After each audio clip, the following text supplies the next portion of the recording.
this politically correct crap. How about the evidence, General? Does that matter to you? Trying to reach out to Al-Qaeda? Saying what he said to his co-workers?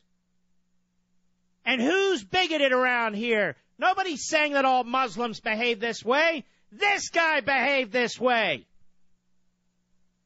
And because they generalize, meaning the bureaucracies, whether they be in the military or law enforcement or the intelligence services, they don't act. And people got killed.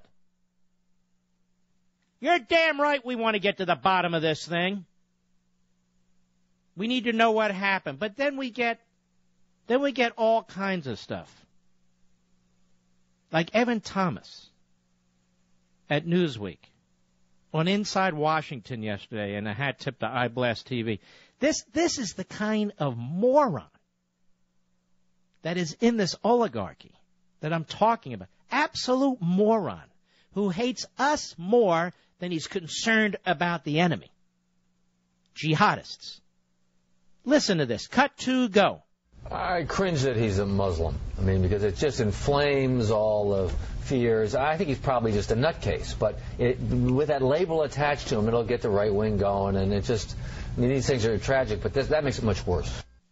You're the nutcase, buddy. You're the buffoon. You're the phony journalist. You always were and you always will be. What's the right-wingers? You'll get the right-wingers going. The right-wingers going to do what? And what is a right-winger, you jackass?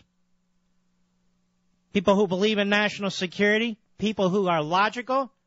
People who operate based on facts and experience? They're the right-wingers? Right-wingers. Wasn't his father like a big leftist, a socialist, head of the Socialist Party or something? When you look into the background of some of these journalists, what a bunch of freaks.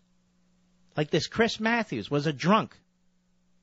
Or Andrew Sullivan, not a journalist, a phony blogger, a pothead who used the law, skirted the law up there in, where was it? Massachusetts, I think. More on them later. And our officials, you know what they're worried about? You and me. The journalists, you know, you and me. Well, the American people, we can't trust them to behave properly. No.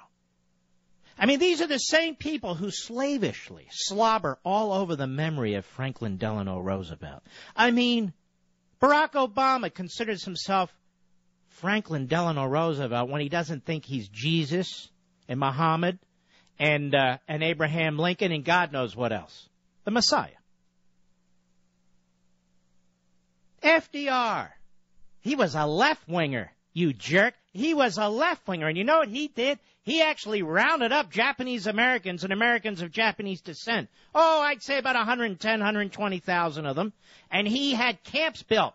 Not FEMA, FDR had camps built, and he moved them into these camps, into the interior of the nation, pulled them off the West Coast for the most part, because he was concerned that they couldn't be trusted. They didn't look just right. Plus, they didn't speak our language. All of them didn't speak our language. Well, some of them were bilingual, but whatever. So he had them rounded up by the military, moved into these camps. The great hero of the left, Franklin Roosevelt. You may have heard his name. They talk about him all the time, and the history professors rate him the greatest president ever after maybe Washington and Lincoln. There he is, FDR, the great civil rights leader. So he rounds up all these Japanese Americans and Americans of Japanese descent. Do we do this to Muslims? And yet George W. Bush, and yet the American people today, we have them under control, the American. Don't worry, we're not going to allow any of this. The same people who bow at the altar of Franklin Roosevelt lecturing you and me, we're not rounding up anybody, nor do we want to.